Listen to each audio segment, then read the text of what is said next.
When using the Multikeep shelf as a spice rack, you can fit up to 30 spices in these slots, 6 across and 5 down. And you can also rotate this the other direction if you've got a narrower cabinet.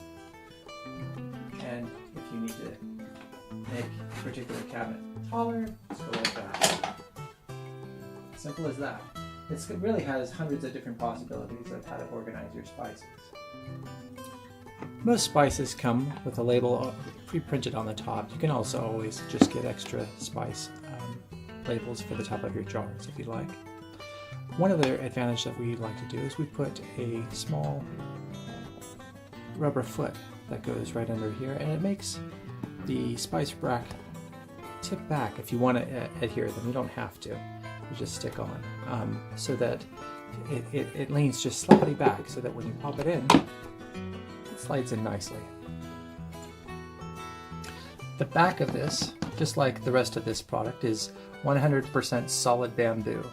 It's not a fake vinyl backing like you see on some cheaper products.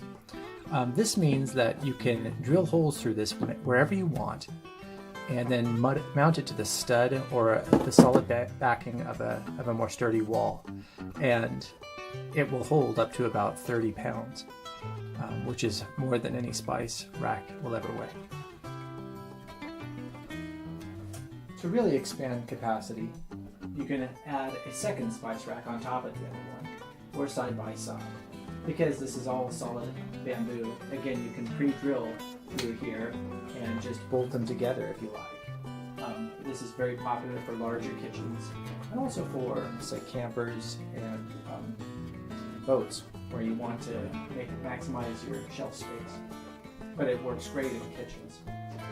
Another advantage of using a spice rack like this is that you're storing all your spices where light can't hit it, which is very important for your spices. Be wary of spice containment systems where it's out on the countertop where sunlight can hit it, because that will destroy your spices much more quickly with UV radiation. I think you're going to really enjoy this spice rack, and I appreciate you taking a look. This is the Multikeep Spice Rack by Cookbook people.